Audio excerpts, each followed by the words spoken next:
स्वतंत्र भारतामध्ये असा एकही दिवस नसेल ज्या दिवशी कुठेतरी एखाद्या शेतकऱ्याची आत्महत्या होत नसेल. देशात सर्वाधिक शेतकऱ्याच्या आत्महत्या या महाराष्ट्रात होतात. महाराष्ट्रात सुद्धा अगदी बीडचंच उदाहरण द्यायचं झालं तर बीडमध्ये 3 दिवसामध्ये 2 शेतकरी आत्महत्या करतात. बरं, हे शेतकरी आत्महत्येचं सत्र आज सुरू झालंय का? शेतकरी आत्महत्या कधी सुरू झाल्या? आणि याच अनुषंगानं किसान पुत्र अभियान एक आंदोलन करत आहे आणि ते आंदोलन असतं 19 मार्च रोजी. काय नेमकं शेतकरी आत्महत्या संदर्भामध्ये 19 मार्चला घडलं होतं आणि त्या दिवशी एक अनोखं असं आंदोलन उभं राहतं. काय या आंदोलनाच्या मागं घडलेली घटना होती, या सगळ्या संदर्भामध्ये बोलण्यासाठी आपल्यासोबत असणार आहेत किसान पुत्र अभियानाचे प्रणेते ज्येष्ठ अभ्यासक अमर हबीब. काका, माझा पहिला प्रश्न तोच आहे की 19 मार्चच का? 19 मार्च 1986 रोजी साहेबराव करपे यांनी, साहेबराव करपे म्हणजे तो चिलगव्हाणचा, यवतमाळ जिल्ह्यात चिलगव्हाण त्या गावचा एक शेतकरी, माजी सरपंच, 40-50 एकर जमीन आणि वीज बिल भरू शकत नाही या कारणाने अस्वस्थ झाला. पीक मान खाली घालायला लागले आणि अशा परिस्थितीमध्ये अस्वस्थ होऊन तो ह्याला गेला पवनारला रात्री भजन म्हटलं. दत्तपूरला मुक्काम केला, जवळच आहे दत्तपूर, आणि तिथे एका खोलीमध्ये राहिला. रात्री भाज्यामध्ये विष काढून त्यांनी सगळ्यांना खाऊ घातलं आणि एक पत्र लिहिलं. त्या पत्रामध्ये शेतकऱ्यांची दुरावस्था कशी आहे, सरकारनं शेतकऱ्याकडे का लक्ष द्यावं वगैरे असं खूप रुद्ध असं लिहिलं आणि त्यांनी आत्महत्या केली. एकाच खोलीमधून 6 प्रेत बाहेर आले. हा काळ आहे 1986चा, ज्या वेळेला शेतकरी आंदोलन पीकवर होतं शरद जोशींचं. आणि ही घटना हेडलाईन होती त्या दिवशी. सगळा महाराष्ट्र हादरून गेला होता या घटनेनं की एक शेतकरी आपल्या पूर्ण कुटुंबासह आत्महत्या करतो. ही अनहोनी घटना होती आणि त्याच्यामुळं त्या घटनेनंतर आम्हालासुद्धा प्रश्न पडला की आपण चळवळ करतो म्हणजे काय करतो. शेतकऱ्यांच्या आत्महत्या जर रोखता येत नसतील आपल्याला तर आपण त्याचा विचार केला पाहिजे. किसान पुत्र आंदोलन सुरू झाल्यानंतर एके दिवशी मीच असा माझ्या मनाला प्रश्न विचारला की साला हे काय आहे, हे इतके दिवस चालू आहे. म्हणजे 1986 पासून सलग आत्महत्या तर त्याच्या आधीही होत होत्या, पण त्याच्यानंतर वाढतच गेलं प्रमाण आणि आपण आत्महत्या रोखू शकत नाही. किसान पुत्र आंदोलन झाल्यानंतर मी संतोष आरसोडला फोन केला की मला एक दिवस उपवास करायचा आहे आणि मला तारीख नेमकी लक्षात येत नव्हती, 19 मार्च आहे का 18 मार्च आहे. त्याला फोन केला, तो चिलगव्हाणला गेला, तारीख नक्की केली आणि त्यांनी मला सांगितलं की तुम्ही उपवास करणार असाल तर आम्ही पण करू आणि मग तुम्ही इथं या, आम्ही सगळेजण मिळून करू. आणि मग तिथल्या पत्रकारांनी पुढाकार घेतला महागावच्या आणि त्या दिवशी आम्ही तिथं उपवास केला आणि मग सगळं आव्हान केल्यानंतर तर हजारो लोकांनी, लाखो लोकांनी प्रतिसाद दिला. हा उपवास आम्ही जो करतो तो अगदी साधा आहे. ह्याच्यामध्ये कुठली मागणी नाही, कुठल्या घोषणा नाही, कुठलं आंदोलन त्या अर्थानं नाही आहे. ज्यानं त्यानं आपला उपवास करायचा. आपण जातीचे, धर्माचे उपवास करतोच, एक उपवास आपण शेतकऱ्यांसाठी केला पाहिजे ही भावना व्यक्त केली गेली आणि सगळ्या महाराष्ट्रानं त्याला प्रतिसाद दिला. मग किती लोक उपवास करत असतील नक्की सांगता येत नाही. म्हणजे महाराष्ट्रातल्या मंत्रालयापासून तर थेट चंद्रपूर जिल्ह्यातल्या सावली तालुक्यातल्या एखाद्या गावामध्ये सुद्धा उपोषण होताना दिसतंय आणि वैयक्तिक उपोषण करणारे तर अननोन लाखोनी आहेत. विशेषतः स्त्रियांची संख्या खूप जास्त आहे. हे उपवास 2017ला आम्ही सुरू केला, त्याच्यानंतर त्याला प्रतिसाद मिळत गेला. मी असा विचार केला की हा संदेश दूर जावा, याचा परिणाम जसा उपवास करणाऱ्या माणसावर होतो त्याची बांधिलकी तयार होते शेतकऱ्याशी. तर तो विचार करायला लागतो की शेतकऱ्यांच्या आत्महत्या का व्हायला लागलेल्या आहेत आणि त्याला असं वाटायला लागतं की शेतकऱ्याच्या आत्महत्या थांबल्या पाहिजेत, यासाठी सरकारवर आपण काहीतरी दबाव आणावा. पण सरकार गेंड्याच्या कातडीचं आहे. तुम्हाला मी सांगतो की सरकारची इच्छा नसेल ना, तुम्ही आंदोलनाच्या मार्फत सरकारला वाकवू शकत नाहीत. 13 महिने लोक दिल्लीत बसले, काय परिणाम झाला? जर विधानसभेच्या निवडणुका नसत्या आल्या ना, तर कोणी त्यांची दखलसुद्धा घेतली नसती.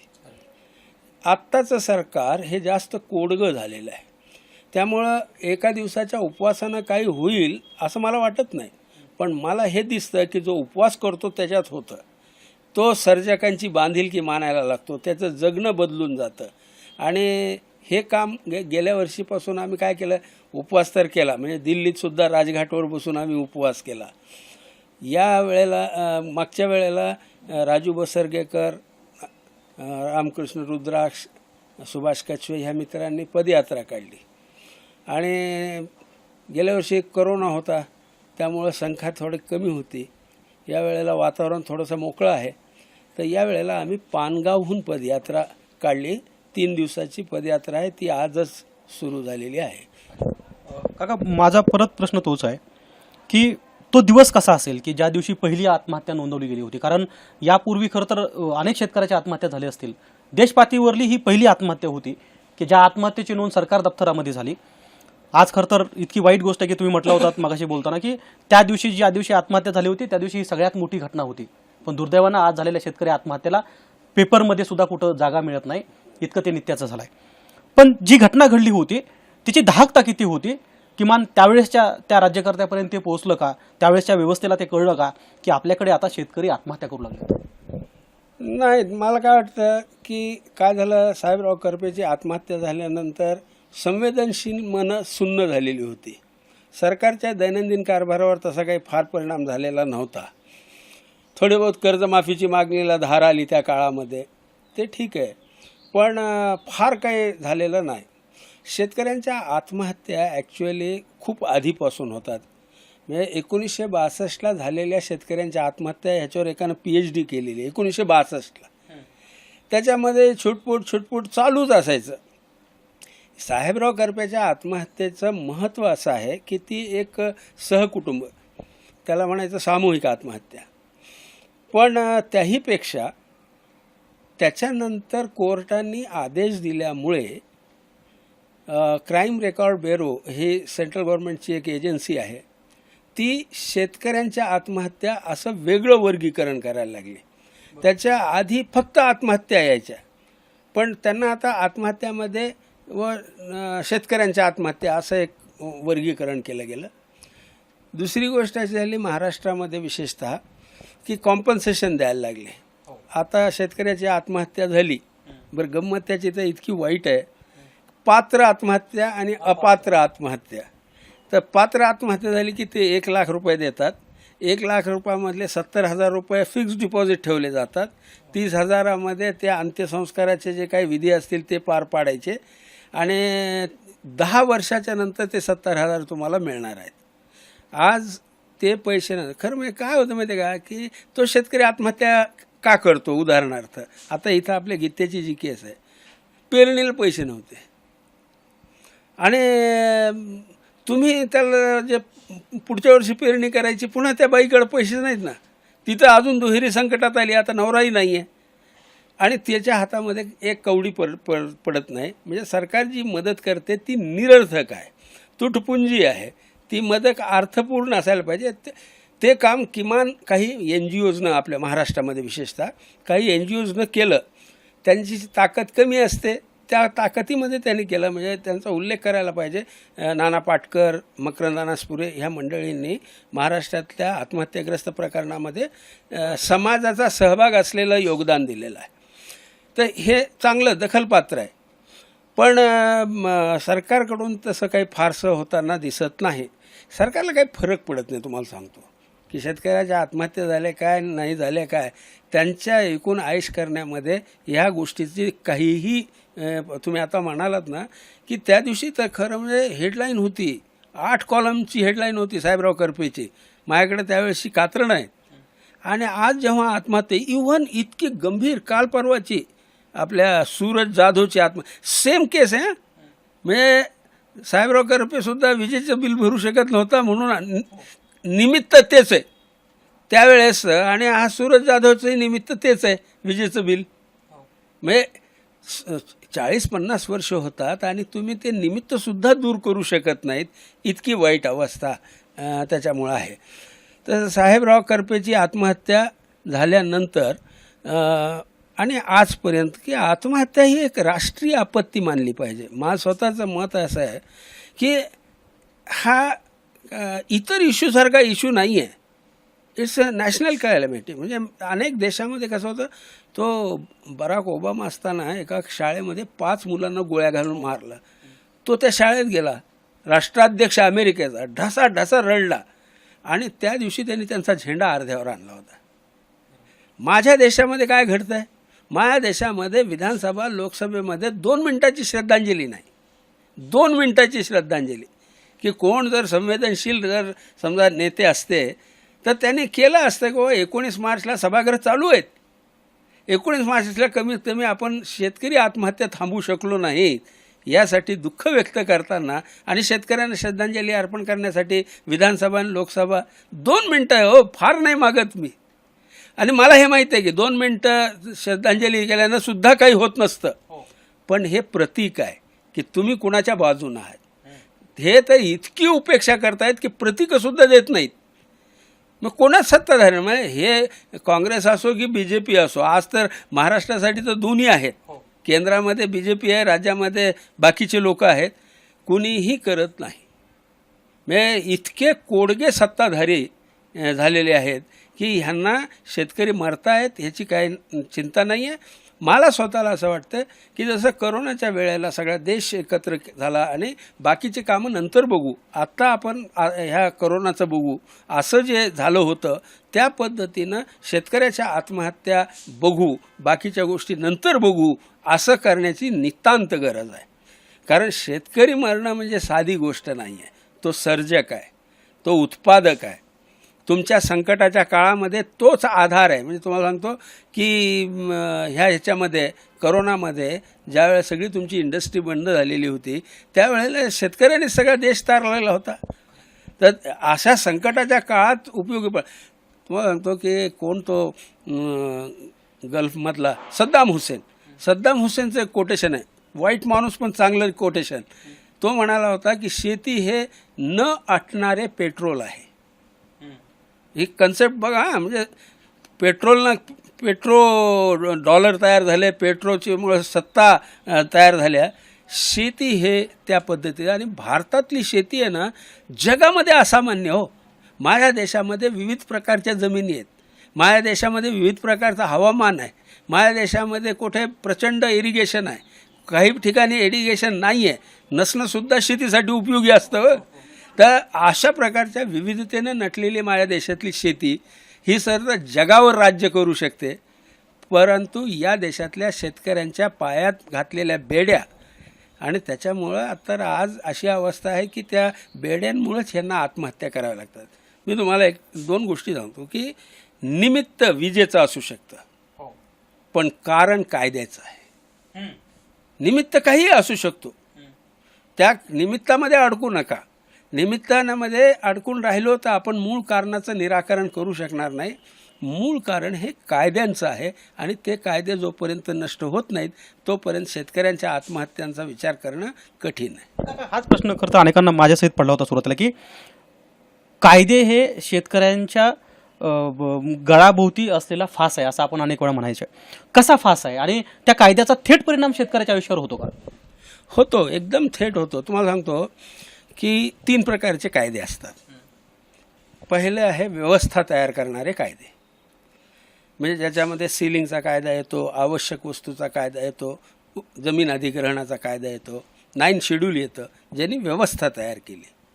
दुसरं आहे त्रासदायक कायदे, ज्याच्यामध्ये वन्य संरक्षण कायदा हे आहे, शेतकऱ्यांना त्रास देणाराच कायदा आहे तो भयंकर, परंतु व्यवस्था तयार करत नाही तो. किंवा गोहत्याबंदीचा कायदा तो त्रासदायक कायदा आहे पण व्यवस्था तयार करत नाही. आणि तिसरे आहे भ्रामक कायदे. भ्रामक कायद्याचा अर्थ असा होतो की ते दिसतात शेतकऱ्यांचे पण असत नाहीत, ते दुसऱ्यांच्याच फायद्यांचे असतात. म्हणजे उदाहरणार्थ शेतीवर टॅक्स नाही, शेतीवर टॅक्स नाही ह्याचा शेतकऱ्याला काय फायदा आहे? त्याचं उत्पन्नच टॅक्सेबल नाही आहे. म्हणजे टॅक्स बसायला 5 लाख रुपये उत्पन्न लागतं. शेतकऱ्याचं उत्पन्नच 5 लाखाचं नाही आहे.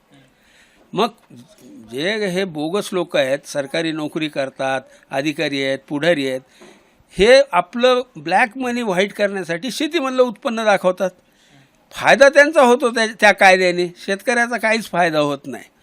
मग माझं स्वतःचं तर मत असं आहे की हा कायदा स्क्रॅप करून टाकला पाहिजे. बसवा टॅक्स शेतकऱ्यावर. हो, तेवढं उत्पन्नच नाही. शेतकरी म्हणजे कोण? शेतकरी म्हणजे त्याची आजीविका शेतीवर अवलंबून आहे, किंवा दुसऱ्या भाषेत सांगायचं ज्याचं उत्पन्नाचं मुख्य साधन शेती आहे तो शेतकरी. तुम्ही इथं प्राध्यापक असाल, तुमच्या नावानं 7/12 आहे म्हणून तुम्ही शेतकरी होत नाही. म्हणजे तसं पाहिलं असतं तर मोठे मोठे पुढारी, आता नाव नको घ्यायला, सगळ्यांच्या नावानं जमिनी आहेत, ते स्वतःला शेतकरीच म्हणवतात, पण ते शेतकरी नाही, कारण त्यांचं उत्पन्नाचं साधन वेगळं आहे. तर मी ज्या शेतकऱ्याबद्दल बोलतो आहे त्याचं उत्पन्नाचं साधन हे मुख्यतः शेती आहे. हे तो माणूस त्याचं उत्पन्न टॅक्सेबल नाही आहे. तर ते 3 प्रकारचे कायदे. खरा फास जो आहे तो व्यवस्था निर्माण करणाऱ्या कायद्यांचा. म्हणजे आता समजा सीलिंगचा कायदा आहे. सीलिंगचा कायदा आहे म्हणून जमिनीचे तुकडे पडले. आज सगळ्यात मोठा प्रश्न शेतीचा जो आहे ते फ्रॅगमेंटेशन ऑफ लँड, जमिनीचे तुकडे होणे. इतके लहान लहान तुकडे झालेले आहेत की 85% लोक हे 2 एकरवाले आहेत. 2 एकरच्या आत होल्डिंग झालेली आहे. 2 एकरच्या आत होल्डिंग झाल्यानंतर मला सांगा की त्याला किमान 2.5 लाख रुपये, 2,80,000 रुपये वर्षाला मिळाले शिल्लक तर त्याला नीट जगता येतं. सरकारी नोकराचा 7व्या वेतन आयोगामध्ये नियम केला त्याने, किंवा त्याला 18,000 रुपये महिना पगार पाहिजे. 18,000 रुपये हे मिनिमम स्टँडर्ड ऑफ लाईफ आहे. त्याचा हिशोब बेरीज करा तुम्ही. त्या हिशोबाने शेतकऱ्यांना उत्पन्न मिळतं का? कोण आहे असा शेतकरी हे 2 एकरवाला की त्याला एवढं उत्पन्न मिळूच शकत नाही. मग तो ना माणसासारखं जगायचं कसं? तो क्रायसिसमध्ये येत जातो. मग क्रायसिस कोणते असू शकतात? आरोग्याचे असू शकतात, शिक्षणाचे असू शकतात, लग्नाचे असू शकतात. कोणत्याही वेळेला त्याला पैशाची नड राहते आणि मग तो चक्रामध्ये अडकत जातो. आणि सीलिंगच्या कायद्यानं आमचं होल्डिंग कमी करून टाकलं, त्याला जगताच येत नाही अशा अवस्थेमध्ये नेऊन टाकलेलं आहे. हा आहे त्या कायद्याचा परिणाम. सीलिंगचा कायदा नसता तर जगामध्ये असे अनेक देश आहेत की जिथं सीलिंग नाही. तिथं काय झाली परिस्थिती? तिथं काहीही असं नाही आहे की तिथं शेतकरी लुटले गेले. उलट शेतकऱ्यांचे बरं झाले त्या भागामध्ये. तिथली जमीनदारी संपुष्टात आली आणि तिथं खरे उद्योजक शेतीमध्ये आले. आपल्यासमोर तुम्ही समजून घ्या बरं का ही गोष्ट, की आमच्या शेतीमध्ये बाय बर्थ फार्मर आहेत, बाय चॉईस नाहीत. ह्यांना सक्ती आहे, इलाज नाही म्हणून ते शेतीमध्ये आहेत. कोणीतरी बाय चॉईस शेतीमध्ये राहायला पाहिजे आणि जितकी संख्या बाय चॉईसची वाढेल तरच आमची शेती उद्योजकांची शेती होईल. आता बाय कंपल्शन शेती करणाऱ्या लोकांकडून फार अपेक्षा करता येत नाही. तर का नाहीत बाय चॉईस असणारे? म्हणून बाय चॉईस म्हणून आले नाही म्हणून आमच्या शेतीमध्ये नारायण मूर्ती कुणी तयार होऊ शकला नाही. उद्योगामध्ये तयार झाला तो शेतकऱ्याचा पोरगा आहे, उद्योगात होतो तो का होतो? कारण त्याच्यावर बंधन नाही. बंधन असतील ना तर उद्योजक तयार होत नाहीत. बंधन म्हणजे आता उदाहरणार्थ नारायण मूर्ती आहेत, त्यांना असं सांगितलं असतं की बाबा तू कारखाना चालव, काय चालवायचा तो, पण 54 इंजिनियरपेक्षा जास्त इंजिनियर ठेवायचे नाही. तो म्हणला असं कसं तसं करता येईल? मला एक्सपान्शन करायचं असेल तर इंजिनियर वाढवावेच लागतील. तुम्ही शेतकऱ्याला असं सांगितलं की कर, शेती कर, चांगली कर, हां तुला 54 एकरपेक्षा जास्त ठेवता येणार नाही, तुला 55 एकर नाही घेता. मुद्दा काय माहिती आहे का? जर शेती आहे आणि मी शेतीमध्येच एक्सपर्टाईज आहे तर मी माझी इन्व्हेस्टमेंट शेतीतच करीन ना. मग मला तुम्ही काय सांगता की तू शेतीमध्ये इन्व्हेस्टमेंट करू नकोस म्हणून? घातक आहे. ह्या कायद्यांचा दुष्परिणाम म्हणजे हा सीलिंग कायद्याचा हा फास आहे. पहिला 3 कायदे आहेत तर त्याच्यातला सीलिंग कायद्याचा हा फास हा सगळ्यात भयानक आहे. मी महाराष्ट्र सरकारला उद्धव ठाकरेंना पत्र लिहून विनंती केली की तुम्ही कमीत कमी ते ठीक आहे कायदा रद्द करू नका, पण त्या कायद्यामध्ये एक अशी तरतूद आहे की काही जणांना ते एक्झम्प्ट करू शकतात, वगळू शकतात. म्हणजे कुणाला की मी म्हटलं की फार्मर्स प्रोड्युसर्स कंपन्या, या फार्मर प्रोड्युसर कंपन्या फार्मर्सच्याच आहेत, कुणी अदानी अंबानी त्याच्यात नाही आहे. मग त्यांना तुम्ही सिलिंगमधून सोडा ना, त्यांना करू द्या काय करायचं ते, तुम्ही त्याच्यावर बंधन घालू नका. म्हणजे काय झालं असतं, फार्मर्स कंपन्या त्यांना एक्सपांड करता आलं असतं, ते एक्सपेरिमेंट काहीतरी करू शकले असते. पण आपल्याकडं साधी दखलसुद्धा घेतली नाही उद्धव ठाकरेंनी. हे वाईट आहे.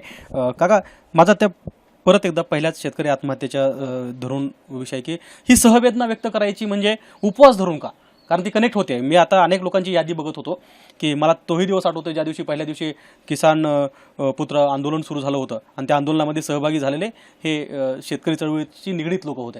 आज असं दिसत नाही आहे. 5 वर्षानंतर मी यादी बघतोय तर त्याच्यामध्ये मला डॉक्टर्स दिसत आहेत, त्याच्यामध्ये मला कॉर्पोरेटमध्ये काम करणारी मंडळी दिसते, त्याच्यामध्ये मला गृहिणी दिसत आहेत की ज्यांचा थेट याच्याशी काही संबंध नाही.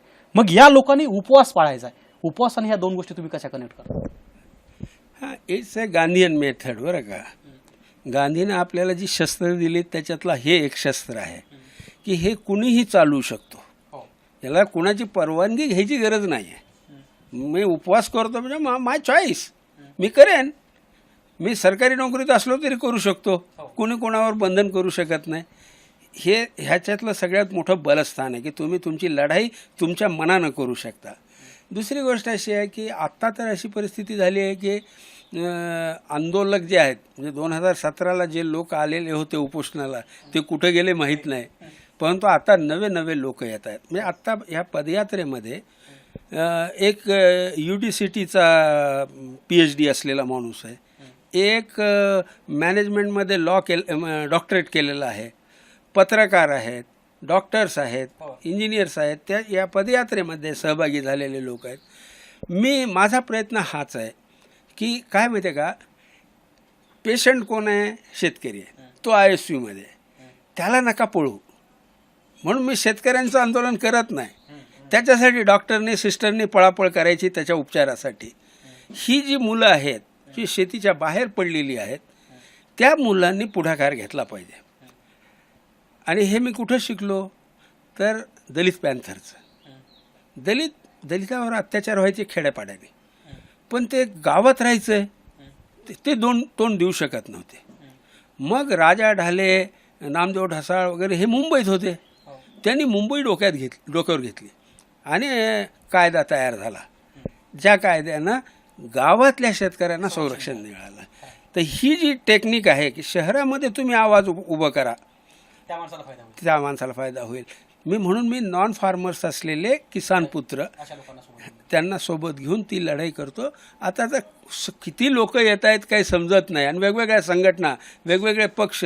म्हणजे ही गोष्ट खरी आहे की शेतकरी आंदोलक हे जास्त संवेदनशील आहेत त्याच्या बाबतीमध्ये, परंतु आता इतर लोकही फार मोठ्या संख्येने येत आहेत. शेवटचा प्रश्न आहे, खरं तर याला धरूनच आहे. खरं तर ज्या देशामध्ये साधी सुई बनत नव्हती असं म्हणतो आपण, की त्या देशामध्ये आता आपण हेलिकॉप्टर बनवतोय, विमान बनवतोय. ज्या देशामध्ये ज्या गोष्टी इतिहासात कधी घडल्या नाहीत, ज्या परदेशामध्ये घडत नाहीत, त्या आमच्याकडे घडतात, त्याचं गुणगौरव आम्ही रोज करतो. शेतकरी आत्महत्या ही घटना यापेक्षा मोठी आहे का, की जी थांबायला नाव घेत नाही? म्हणजे मला चांगलं आठवतं की साहेबराव करपे यांच्यानंतर आत्महत्या झालेल्या संख्या कितीतरी पटीने वाढलेली आहे. म्हणजे मी बीड जिल्ह्याचं उदाहरण तुम्हाला सांगितलं तर बीड जिल्ह्यामध्ये प्रत्येक 3 दिवसाला 2 शेतकरी आत्महत्या करतात. देशामध्ये, राज्यामध्ये हीच परिस्थिती आहे. असं कोणतं मोठं संकट आहे ही शेतकरी आत्महत्या, म्हणजे जी थांबवण्याची धमक कुठल्याच व्यवस्थेवर नाही आहे? तुम्ही म्हणता ते बरोबर आहे. काय झालं माहिती आहे का की 1990ला उदारीकरण आपण स्वीकारलं, पण हे उदारीकरण अनिच्छेनं आलेलं होतं. आमच्या राज्यकर्त्यांची इच्छा नव्हती, परंतु IMF, वर्ल्ड बँक यांच्याकडून पैसे घेणं भाग होतं. त्यावेळेस आपण पगारीसुद्धा करू शकत नव्हतो. तर ते पैसे घेताना त्यांनी अट घातली की तुम्हाला पैसे परत देता यावेत यासाठी तुम्हाला उदारीकरण करावं लागेल. तर त्यांनी काय केलं, इंडियामध्ये थोडंसं उदारीकरण केलं. म्हणून आम्ही मोठी झेप घेतली, इंडियामध्ये उदारीकरण करूनसुद्धा झेप घेतली, पण भारतामध्ये उदारीकरण आलंच नाही. हे जे मी कायदे म्हणतो ना की हे सरकारी निर्बंध आहेत. उदारीकरण काय असतं? उदारीकरण म्हणजे सरकारने लावलेले निर्बंध कमी करणं म्हणजे उदारीकरण आहे. तर हे निर्बंध जसेच्या तसे ठेवले शेतीवर. आणि झालं काय माहिती आहे का की लिबरलायझेशन आणि त्याच काळामध्ये टेक्नॉलॉजी आली. टेक्नॉलॉजी आल्यामुळं डेव्हलपमेंट खूप मोठ्या प्रमाणात झाली. तुम्ही बघा की या ज्या आत्महत्या होत आहेत ना त्या विकसित क्षेत्रामध्ये होत आहेत. हे महाराष्ट्र असेल का तामिळनाडू असेल वर झारखंड असेल किंवा मध्य प्रदेश असेल ह्या भागामध्ये होत आहेत. ह्या आत्महत्या बिहारमध्ये होत नाहीत, ओरिसामध्ये होत नाहीत, काश्मीरमध्ये होत नाही. हे जिथं विकास नाही त्या ठिकाणी आत्महत्या होताना दिसत नाहीत. त्याचं कारण असं आहे की आत्महत्यांचं कारण गरिबी नाही आहे. माझ्या अवतीभोवती जर गरिबी असेल ना तर मीही ॲकॉमोडेट होऊन जातो. मी त्याला सरावतो. मला ठीक आहे, ऑल राईट, ॲडजस्ट करून घेऊ. हो, परंतु 90च्या नंतर मोठा वेग आला. आणि जर उदाहरण द्यायचं असेल तर तुमच्या गावात पाऊस पडला आणि त्याचा लोंढा माझ्या गावात आला आणि माझं घर वाहून गेलं, अशी परिस्थिती जी होते त्या पद्धतीचं झालं. माझ्या गावात पाऊस आलाच नाही पण माझं घर वाहून गेलं. तर ही जी आत्ताचं जे उदारीकरणाबद्दल आहे की शेतीमध्ये उदारीकरण नाही चाललेलं. त्यामुळं शेतकऱ्यांच्या आत्महत्या उदारीकरणामुळे होतच नाही आहेत. म्हणजे इतका अवघड आहे. मी जसं प्रश्न विचारला तुम्हाला की ही व्यवस्था बदलणं सोपं आहे की अवघड आहे आणि त्याला पर्याय काय काय मग कोणच का समोर येत नाही? फक्त जाहीरनाम्यापुरतंच शेतकरी आत्महत्या थांबवण्याच्या घोषणा होतात. त्याचं पुढे काय होतं कुणालाच कळत नाही. काय आहे की आपले सगळे लोक सरकारी आहे. बघा आत्ताच्या निकालांचा सुद्धा अर्थ तोच आहे. लोकांना भीक द्या आणि मतं घ्या अशी पद्धत आपल्या देशात आहे. ते आप असो की भाजप असो, ह्या दोन्ही लोकांनी काय केलं? भिका दिल्या. तुम्हाला मी रॅशन देतो, तुम्ही मला मत द्या. तुम्हाला मी वीज फुकट देतो, तुम्ही मत द्या. तुम्हाला स्वाभिमानानं जगता येईल असं काही मी करतो असं म्हटल्याने तुम्हाला मतं मिळत नाहीत. आणि हे आमच्या राज्यकर्त्याने बरोबर ओळखलेलं आहे आणि म्हणून ते करत नाहीत. ह्याच्यासाठी कणखरपणे लोकांनाच उभं राहावं लागेल आधी, मग त्यांना ते भाग पडेल. किंवा जगभरातले प्रेशर्स. तुम्हाला सांगतो की आता युक्रेनचं युद्ध व्हायला लागलं. युक्रेनचं युद्ध व्हायला सोयाबीनचे भाव वाढायला लागले. तर असं आंतरराष्ट्रीय काहीतरी तुम्हाला बिल गेट्स आहे ना, बिल गेट्सची काहीतरी लाखो एकर जमीन अमेरिकेत आहे आणि he is interested in India. Bill Gates येणार आहे म्हणजे काय, तो 54 एकर आणि 18 एकर घेणार आहे का? त्याच्या इन्व्हेस्टमेंटकडे बघून एखाद्या वेळेस आमच्या देशामध्ये कायदे बदलतील. मी वेलकम करेन. मला त्याच्याशी काय घेणं नाही. माझ्या गळ्यातला फास कोण काढतोय, ते राक्षसाचे हात आहेत का देवदूताचे, हे मला नाही पाहिजे. माझ्या गळ्यातला फास निघाला पाहिजे. तर तो असं काहीतरी आंतरराष्ट्रीय प्रेशर्स येतील आणि त्याचाही उपयोग होईल. फक्त तोपर्यंत किसान पुत्रांनी ही ज्योत, स्वातंत्र्याची ज्योत मनामध्ये पेटवण्याचा प्रयत्न करत राहावा. म्हणून 19 मार्चचा प्रत्येकाने उपवास करावा. म्हणजे खतर काकाने आवाहन केलं त्याप्रमाणे की किसान पुत्र अभियानामध्ये सहभागी होऊन कुणीही या शेतकऱ्याप्रती सहवेदना व्यक्त करू शकतं आणि त्याची तारीख पण ठरलेली आहे जी 19 मार्च असणार आहे. अर्थात मागच्या 25-30 वर्षामध्ये साहेबराव करपे याच्यानंतर ज्या काही आत्महत्या होत आहेत त्याच्या बऱ्याचशा सरकारी दप्तरामध्ये नोंदवल्या जातात, बऱ्याचशा सरकारी दप्तरापर्यंत पोहोचतच नाही. मात्र समाजासाठी शेतकरी आत्महत्या लागलेला हा कलंक आहे आणि तो पुसण्यासाठी खरं तर फक्त व्यवस्थाच बदलणं गरजेची नाही, तर ती व्यवस्था बदलण्यासाठी तुम्ही आम्ही बदलणं गरजेचं आहे, हेच मत अमर हबीब यांनी व्यक्त केलं. कॅमेरामन पप्पू मोहरकर सह गोविंद शेळके, एबीपी माझा, बीड. एबीपी माझा, उघडा डोळे बघा नीट.